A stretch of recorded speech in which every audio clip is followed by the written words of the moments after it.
வணக்கம். நான் டாக்டர் காசி விஸ்வநாதன், குழந்தைகள் புற்றுநோய் சிறப்பு மருத்துவர். இன்றைக்கு பிப்ரவரி 15 இன்னைக்கு international childhood cancer awareness day. இந்த குழந்தைகள் புற்றுநோய் பெரியவங்க புற்றுநோய் மாதிரி இல்லை. எப்படி அப்படின்னா 80% குழந்தைகள் புற்றுநோயால் வருதுன்னா அவங்க குணமாவாங்க. அதே இது பெரியவங்களில் அந்த மாதிரி சொல்ல முடியாது.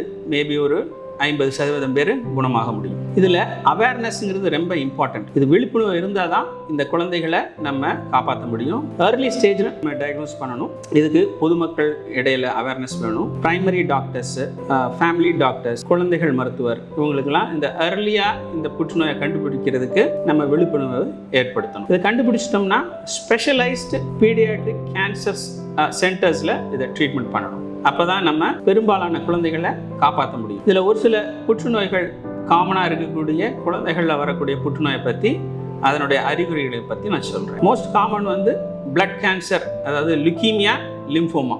இதோட அறிகுறி இடைவிடாத காய்ச்சல், மோர் தேன் 1 வீக் காய்ச்சல் இருக்குது. நல்லா விளையாண்டுட்டு இருக்கு குழந்தை, சடனாக விளையாடாமல் நடக்காமல் உட்கார ஆரம்பிச்சும், படுக்க ஆரம்பிச்சிடும். 3வது நெறிக்கட்டிகள் வர்றது. இதெல்லாம் சிம்டம்ஸ் ஆஃப் பிளட் கேன்சர். 2வது ரெட்டினோபிளாஸ்டோமா. ரெட்டினோபிளாஸ்டோமாங்கிறது கண்ணில் ஏற்படக்கூடிய புற்றுநோய். இந்த ஏர்லி சிம்டம் கண் வீக்கம் ஆகிறது. இதை ஏர்லியாக கண்டுபிடிச்சோம்னா கண் பார்வை இழக்காமல் நம்ம இந்த புற்றுநோயை க்யூர் பண்ண முடியும்.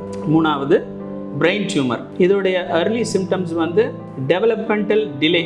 அந்த ஒரு வயசுக்குள்ளார ஆகக்கூடிய நார்மல் டெவலப்மெண்ட் டிலே ஆகும். தலை சுற்றளவு பெருசாகும். இல்லை இடைவிடாது தலைவேலை, வாந்தி வரும். இது இருந்ததுன்னா ஏர்லி சைன் ஆஃப் பிரெயின் டியூமராக இருக்கலாம். அதுக்கான எவாலுவேஷன் பண்ணி தக்க மருத்துவர், அதாவது ஸ்பெஷலிஸ்ட் சென்டரில், பீடியாட்ரிக் கேன்சர் ஸ்பெஷலிஸ்ட் சென்டரில் ட்ரீட்மெண்ட் பண்ணோம்னா இந்த குழந்தைகளுக்கு நம்ம முழுமையான தீர்வை நம்ம கொடுக்க முடியும். ஸோ இதை பற்றி எல்லாருக்கும் அவேர்னஸை உண்டு பண்ணணும்னு வேண்டிக் கொள்கிறேன். நன்றி, வணக்கம்.